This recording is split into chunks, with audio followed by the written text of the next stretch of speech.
it should have been my colleague Boniface, but unfortunately he's had a bit of a family issue, so he's not here. The good news is I've read the report. The bad news is I can't remember much of it. So I've got a whole bunch of notes to help me. So if you bear with me, I'll try not to make it too boring either. So first of all, most of you will have one of these on your seat. So if you scan that, it gives you a couple of highlights on the background, and if you scan the front, you'll be able to download the report. I don't know if the clicker is working. Oh, something's happening. Give me a sec. There we go. So Africa Horizons report is an annual report done by my head of research, or our head of research for Africa, Boniface, and it covers pretty much every country in Africa.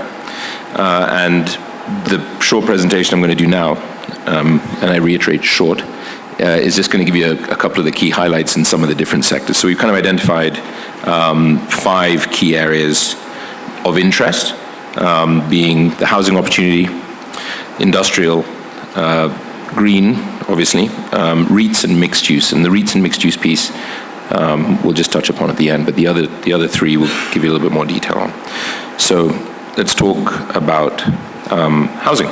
So currently, across the continent, we have, well, there we go. About 54% of our population in Africa live in urban slums.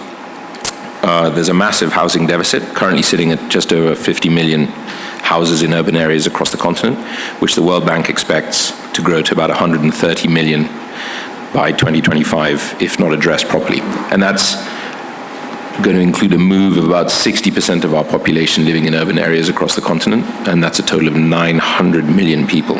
So obviously a lot of opportunity coming with that, but first of all, a big gap to bridge. Some of the solutions are around the innovative development models, but also innovative financing to allow people to afford this housing. And I'm just checking that I'm still on the right side. I am, good. The PPP models that we're seeing some places, including Kenya, implement should help bridge this gap. Obviously, what we're seeing in Kenya with the government trying to build 200,000+ houses a year is a great initiative. Let's just hope it can get executed. So that's the affordability piece.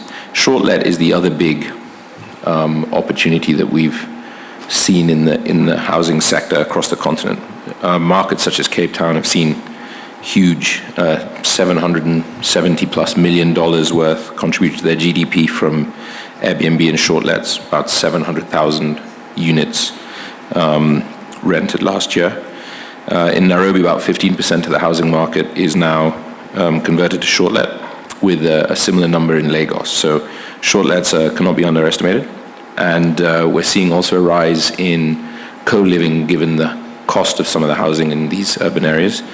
The demand obviously pushing up prices, so we're seeing a lot of co-living, particularly from young professionals in markets such as Nairobi and Lagos. Moving on to the industrial. We've got, again, 2 slides for industrial, one on the factors for growth, and the other is on the opportunity. So obviously, the bigger factors for growth or enabling growth are the large kind of mega infrastructure projects, such as Tazara being rejuvenated for $1 billion, linking up the key ports of Tanzania and Zambia. The growth in SEZs, we've seen a lot of SEZs across the continent, helping bring international money in and also helping local firms manufacture more affordably. We're seeing growth of e-commerce. So e-commerce is expected to reach about 500 million users by 2050, according to the International Trade Administration, which is obviously a huge industrial opportunity for logistics, distribution. And we're also seeing local manufacturing, and I think the White House has helped a little bit with this, Africa manufacturing for other parts of the world. And a case study of that, which we've got up here on the slide, is VW Africa last year exporting 130,000+ VW Polos to Europe and Asia Pacific in 2024 alone, which is pretty impressive. The opportunity areas. So the African Continental Free Trade Agreement, which is a bit of a mouthful of an acronym, is expected to help increase intra-Africa trade to about 50% by the year 2050, which is something we definitely need, and we're seeing more and more AU initiatives to bridge those intracontinental problems. ESG, ever growing in importance, particularly for foreign capital, and as a result, it's led to the emergence of green industrial parks, something that, again, is helping unlock capital and interest from overseas when looking at, the globe and where they should be setting up a presence. Having ESG compliant and green industrial parks helps attract developers and manufacturers to Africa. PPPs, again, as expected, particularly with regards to levies and import duties and things like that, as well as development. And then the tech piece across all asset classes, automation, efficiencies, and we have an opportunity in Africa, and we'll talk about it a little bit in a minute, to kind of leapfrog what's happened in other markets, particularly on the tech side of things. But then that leads to the ethical debate of job creation versus saving money. So there is a little cloud attached to automation and increasing efficiency through IT. Moving on to the green discussion. We actually, interestingly, in Africa, have an amazing opportunity, as we are a green continent, so to speak, currently, but we are receiving critically low levels of investment in our climate financing. So we're currently sitting at about 11% of the required climate financing to hit our 2030 objectives. We need about $133 billion to meet our clean energy goals as a continent, and we're currently not getting anywhere near that. Again, like I said in the industrial piece, adopting international ESG best standards, whether or not they're required by legislation in these markets, is a fantastic way to unlock capital, and has definitely shown results, particularly in markets such as office and industrial, for bringing international manufacturers and tenants into office buildings and into industrial parks.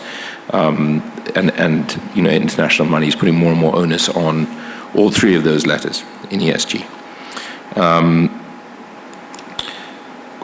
We're going to talk a little bit about REITs. I don't really want to go into REITs too much. I know that we talk about REITs a lot at these events, but I think they're a great way to unlock foreign money. So when we start looking at all these different components, they obviously require ESG compliant properties. They are big on tech efficiencies and innovation around financial efficiency to maximize returns to their investors. So they're bringing in a lot of best practices from around the world. They're constantly looking out at what's happening elsewhere and how they can do things better. And they've been a leader, particularly in this market in Kenya, in investing into alternative asset classes such as student accommodation. So, REITs historically have faltered a little bit across the continent. Part of the issue has been around the types of portfolios and some of the expectations locally. I think we've had a big realignment. We're seeing more and more REITs being talked about for these different key asset classes.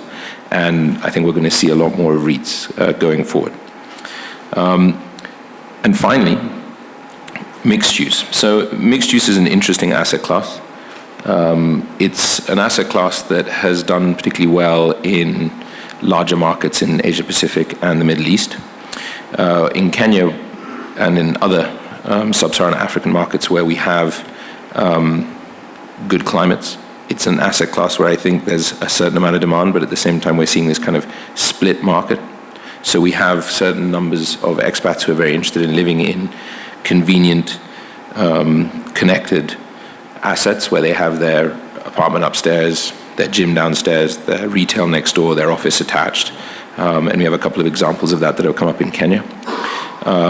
However, we also have certain members of the community who prefer to be in, standalone units in a greener area. So while it's a popular asset class for investors to de-risk, because you're effectively hedging across different asset classes in a single asset or a single development. You have your retail element, your office element, your resi element, all kind of tucked into one quite nicely. So if one is struggling, the others could potentially still de-risk it.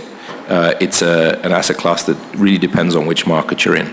Climate has a big part to play.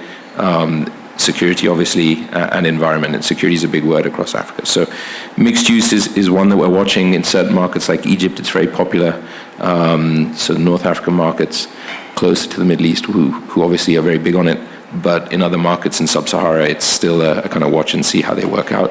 But investors like it because of the de-risking and the scale as well. So foreign money likes the scale of big mixed-use developments. It makes them a bit more investable. Now, like I said, that was a quick summary of the report. I urge you to read it. It's an interesting read. Boniface has done a great job. You can get a copy on here. As you guys are here early in the morning, I'll assume you're all very keen and fastidious, so I'm assuming you'll all download it and read it. And I think that's about it for us. Thank you.